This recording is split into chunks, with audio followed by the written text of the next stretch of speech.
ကဲယုံနဲ့နာနဲ့ကွဲပြားအောင်ကြည့်ဖို့မြတ်စွာဘုရားကဘယ်လိုဟောထားတော့အဲ့တုတ်တန်6ခုမှာမြတ်စွာဘုရားအတူလေးတွေဒါဝိပဿနာတရားအထုတ်နေတဲ့ပုဂ္ဂိုလ်တွေကိုဟောတဲ့တရားတွေဖြစ်မယ်အဲ့ဒီမှာမြတ်စွာဘုရားရှုရမယ့်တရားလေးတွေဘာတွေပြောထားတော့လူတိုင်းမှာရှိနေတဲ့ပါဝင်နေတဲ့ကိုယ်ကာယမှာရှိနေတဲ့အရာ12မျိုးရှင်းပြအဲ့12မျိုးကဘာတော့ဆိုရင်မျက်စိနော်မျက်စိနားနှာခေါင်းလျှာကာယဒါရုပ်ပိုင်းဆိုင်ရာက5ခုပြီးတော့မနဆိုတဲ့စိတ်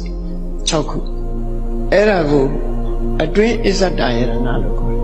လူဘဝကိုချုံးပြီးတော့ပြောလိုက်မယ်ဆိုရင်ဒီ6ခုတွေ့ဒီ6ခုတွေ့လူတိုင်းမှာမျက်စိဆိုတာပါလာတယ်နားပါလာတယ်နှာခေါင်းပါလာတယ်အရေးကြီးတဲ့အစိတ်ပိုင်းတွေကိုပြောတာနော်အရေးကြီးတဲ့အစိတ်ပိုင်းတွေပြောအရေးမကြီးတာတွေဖယ်ထားလိုက်အရေးကြီးဆုံးကဘာလဲမျက်စိရယ်နားရယ်နှာခေါင်းရယ်လျှာရယ်ကာယရယ်ကာယဆိုတဲ့မှာအကုန်ပါသွားပြီနော်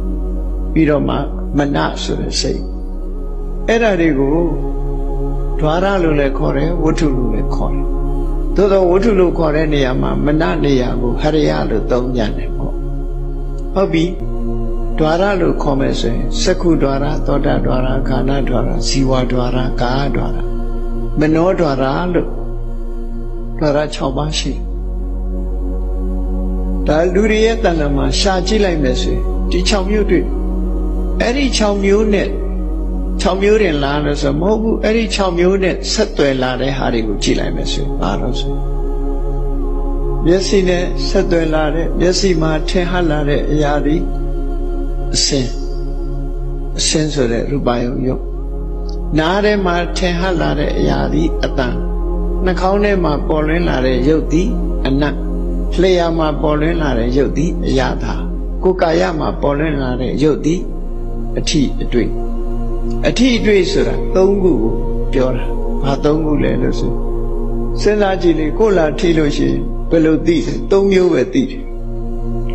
ဘာနဲ့ထိ3မျိုးပဲသိတယ်နော်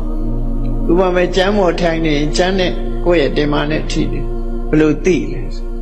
ကျမ်းကိုထိုင်နေတဲ့နေရာဒီမာသလားပြော့သလားသိတယ်မာသလားပြော့သလားမာတယ်ပြော့တယ်လို့သိတာပထဝီကိုသိတာ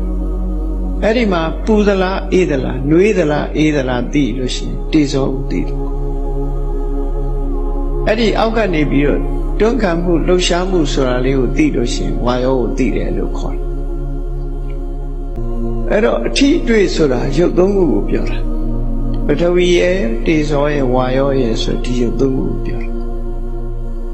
အဲ့တော့ကိုယ်ကာယမှာရှိလိုက်တာတွေးလိုက်တာနဲ့တပြိုင်နက်ကာယမှာလာပြီးတော့ပေါ်လွင်လာတဲ့ပထဝီတေဇောဝါယောဆိုတဲ့အထီးတွေ့ရုပ်3ခုနောက်တစ်ခါစိတ်ဆိုတဲ့စိတ်ဆိုတဲ့ဓဝရပေါ်မှာထင်ဟပ်လာတဲ့အာယုန်တွေကတော့များစွာရှိနိဗ္ဗာန်တောင်အပါဝင်ဖြစ်တယ်ပေါ့ဒါပေမဲ့နိဗ္ဗာန်ဆိုတာရမှာပဲမြင်မှာပေါ့မရခင်မြင်လို့မရသေးဘူးအဲ့တော့သင်္ခါရတရားတွေထဲမှာကြည့်မယ်ဆိုရင်ဉာဏ်နဲ့မျက်စိနဲ့လည်းမြင်လို့မရဘူးနားနဲ့နားထောင်လို့လည်းမရဘူးနှာခေါင်းနဲ့နမ်းလို့လည်းမရဘူးလျှာနဲ့လျှက်လို့လည်းမရဘူးခန္ဓာကိုယ်နဲ့ထိတွေ့လို့လည်းမရဘူးဆိုတဲ့ဉာဏ်နဲ့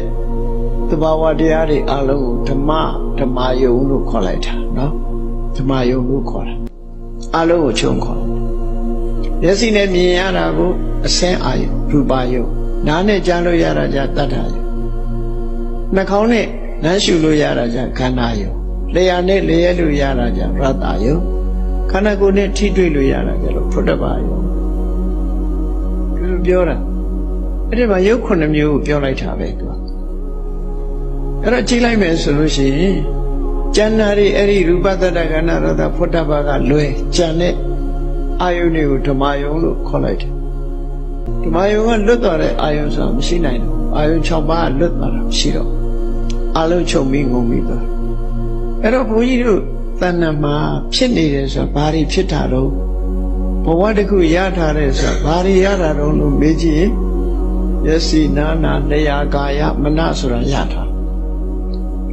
အဲ့ဒါတွေရထားသည့်အတွက်ကြောင့်ဘာတွေ နဲ့ဆက်သွယ်မိလာတော့ဆိုအစင်အတန်အနံ့အရာသာအထီးတွေကြံတွေအာရုံ6ခုနဲ့ဆက်သွယ်လာပြီးတော့